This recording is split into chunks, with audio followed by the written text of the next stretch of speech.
Deputado, bom dia. Queria que você falasse um pouco como você avalia a atuação do governo Bolsonaro até aqui, até esses primeiros meses de governo.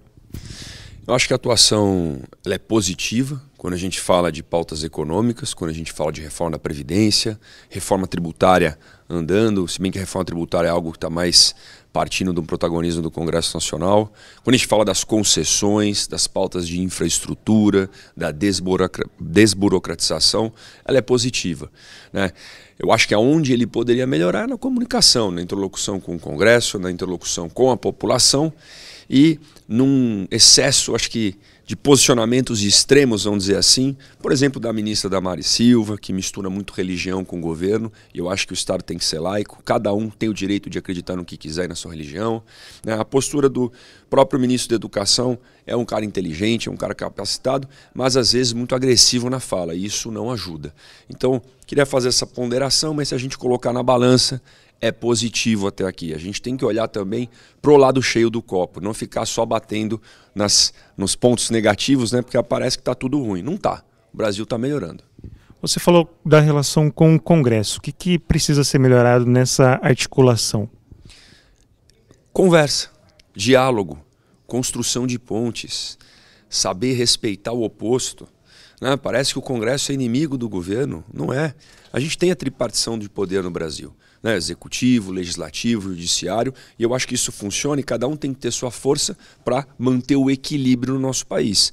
Só que a gente não pode ficar botando o povo contra o Congresso, o Jair Bolsonaro contra o Rodrigo Maia, né?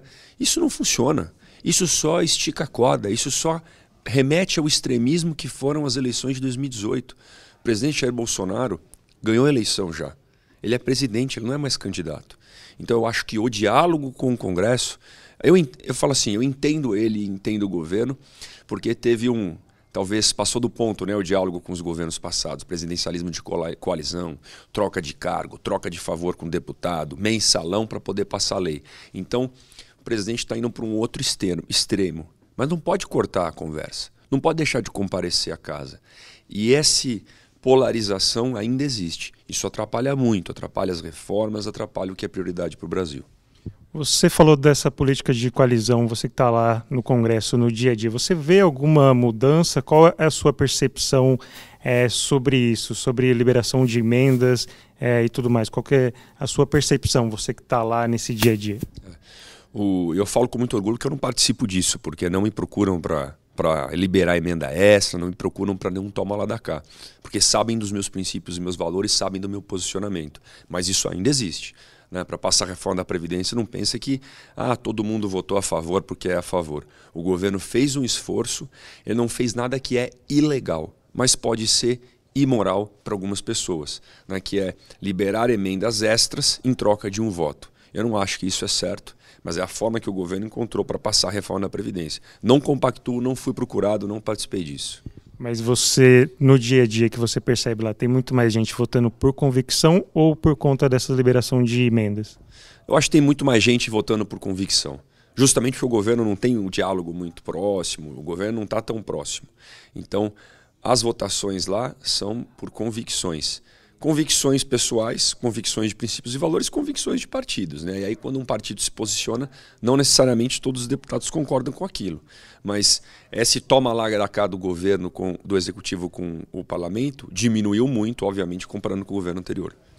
Você citou alguns ministros que têm uma atuação mais firme, são mais verborrágicos, acabam dando mais entrevistas, num tom mais forte. Essa agenda de costumes, de alguma forma, pode atrapalhar o avanço da agenda econômica? Mas é lógico.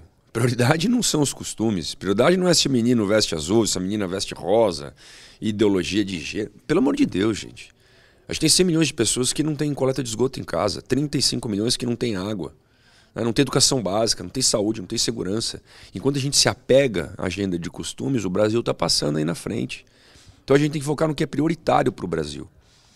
Não é o papel do governo trazer isso para o centro das discussões. Os parlamentares sim se posicionam cada um em relação à sua opinião. E aí só para deixar claro, em relação a costumes, eu defendo a liberdade individual de cada um. Eu acho que cada um tem que se entender como quiser, né, respeitando a liberdade do próximo, tomar a sua decisão. Então, Sobre costumes, eu prefiro assim, puxa, não é minha praia é o que é prioridade para o Brasil. A reforma da Previdência foi aprovada na Câmara, agora está sendo discutida no Senado e a expectativa é que seja aprovada com facilidade também.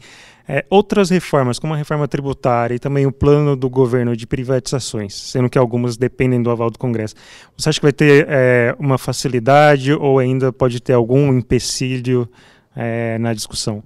Vai ter mais dificuldade do que a Previdência. A Previdência dá mais prioridade, a Previdência teve um esforço conjunto de todos. A tributária é muito mais complexa, envolve impostos estaduais e municipais também, então vai ter um estado vai perder dinheiro, o outro vai ganhar. Envolve a questão da Amazônia ali com a Zona Franca de Manaus, envolve de repente um fundo de desenvolvimento para o Nordeste. Então a tributária vai ser bem mais complicado, fora que vários setores da economia serão afetados, né? O setor de serviços, então vai ter um lobby grande na casa. Outras reformas, como privatizações, também vão sofrer um pouco resistência do Congresso se o governo continuar com esse problema de diálogo. Deputado, para a gente finalizar, falar um pouco sobre a sua atuação e também do Novo. O partido tem conseguido colocar seus projetos em discussão, suas iniciativas? Como anda isso? Tem conseguido, e isso eu acho que está acima da expectativa nossa. A gente está conseguindo avançar, está conseguindo conversar, ter um protagonismo importante, como a gente teve na reforma da Previdência, né? Participar ativamente da reforma tributária, estar presente nas principais comissões, estabelecer um diálogo na casa. Isso talvez no começo, né, com 8 deputados, praticamente nenhum da política, né, tirando o Marcel Van Hatten, que é o nosso líder, que já foi deputado estadual, que já foi vereador, o resto nunca teve essa experiência. Então a gente falou, puxa, acho que vai ser difícil conseguir espaço. Então nesse ponto a gente está excedendo as expectativas, conseguindo colocar muito a nossa pauta, principalmente agora, que é pauta, que é o aumento do fundo eleitoral. O aumento do fundo eleitoral já sinalizado na LDO, que é a Lei de Diretriz Orçamentária, aumento do fundo eleitoral vindo do projeto de lei orçamentário anual, que vem do governo e que não adianta o governo se isentar da responsabilidade de falar que é o TSE que determinou, que é o fulano que determinou, que só está cumprindo a lei. Tudo bem, está cumprindo a lei, mas se posiciona. O governo é contra ou é a favor do aumento do fundo eleitoral? Isso eu não recebi essa resposta ainda. Isso é a bandeira do Novo desde sempre, a gente vai batendo forte nesse tema. E uma última pergunta com relação à relação com os deputados mais tradicionais, deputados antigos. Vocês têm tido uma boa recepção? Como que é? Eu acho que vai de deputado para deputado. Assim. Eu particularmente faço um esforço grande para construir pontes, para construir diálogo, para ter uma boa conversa. Né? Outros, às vezes, têm um pouquinho mais de atrito. Mas a gente, naturalmente, sofre muita resistência, né? Por sermos deputados que economizam muita verba, que não usam alguns privilégios, que bate contra o fundo eleitoral. Tem bandeiras que a gente briga sozinho. E aí a gente acaba sofrendo resistência, sofrendo um pouco de isolamento. Por isso que é muito importante a gente escolher as brigas, né, e tentar achar aonde a gente concorda, não ficar batendo só onde a gente não concorda.